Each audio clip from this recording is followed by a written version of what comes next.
I love stories. I get to find out who I am every day by the stories that I tell and the stories that are told to me. First and foremost, before I'm anything else, I'm a storyteller. I'm also the CEO of the Opportunity Management Company, and my job is to look at story and how people will interact with that story, and to advise content rights holders, technology companies, brands, and distributors how to participate, facilitate, and make money from those story worlds. A story world is just what it says. It is a well-defined world in which the story takes place. It's simple. I mean, it's one of these few things in all these technology terms that are floating around that actually describes what it is. It is a story that takes place in a well-defined world. So Star Trek is a great story world. So is Star Wars. Even Law and Order, great story world.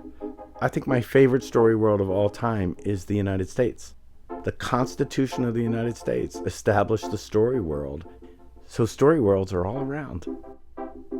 One of the greatest mistakes that's made is the thought that technology changes the essence of the audience, because it doesn't. It changes the way they participate, and there is a participation continuum. When the audience is completely passive, the control is completely in the hands of the storyteller. When the audience is completely immersed, more control is in the hands of the audience. And there is a great way of looking at how the participation continuum actually plays out. There are 4 basic levels of conversation between the storyteller and the audience. And the first level we call Here's the Story, which is essentially the way mass media has been distributed since the invention of the printing press. And really the only way I know if I've been successful as a storyteller is how many tickets I've sold to the movies, or how many books I've sold, or the ratings on a television show.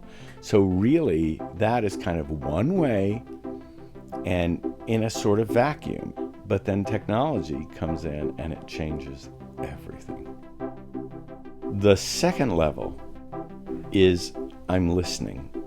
It was the realization on the part of the storyteller that people were talking about the story, that communities were gathering around their favorite shows or their favorite movies, that there were fan communities. But traditionally, when it all started, storytellers weren't listening.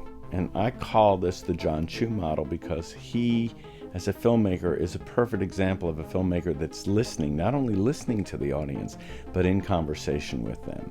With Never Say Never, he was able to include more things that they would love, which made the film that much more relevant to the audience. And actually, I think the audience then felt some ownership, and nothing thrills an audience more, or a person more, when you feel like you've been heard. The third level down, I call My World and Welcome to It. And this is where the story world is so well constructed, and the characters and the world they live in and the path of the story arc are so clear to the audience that there is a way for them to actually come into the world. And this, I call this the Tim Kring model, because this was what was done with Heroes. Challenges were thrown to the audience. Characters were introduced online before they were introduced on the television show. Graphic novels were produced. The audience got so good at Heroes that the fan wiki actually became reference for the writers of the show. So the fans actually took over maintaining the integrity of the story world. It really was what I consider to be the first immersive story world experience outside of video games. The fourth level down, I call Take It, It's Yours.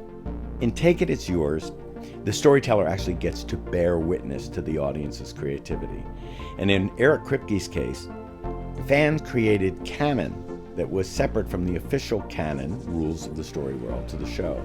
Eric Kripke grabbed some of that canon and made it part of the official canon. And the audience went crazy. Actually, I heard it was 50-50. 50% of the audience said he stole our stuff, and the rest said, oh my God, he knows who we are. And it was really signaling what I think is the future of collaboration between the storyteller and the audience. So to me, these 4 levels, here's the story from broadcast to I'm listening, where the conversation has actually begun to become two-way, to My World and Welcome to It, where people are immersed in the world, to Take It, It's Yours. These 4 levels of conversation, it's fascinating to me because it is all based on social. We have the need to communicate, to feel a sense of belonging, to be able to identify and learn from stories. And wow, I mean, this structure allows that to happen in a way that it hasn't happened since before the invention of the printing press and mass media. So now we are the story, which is an entirely different way of looking at things. At least you know you've connected and you've been heard, and it's very, very powerful.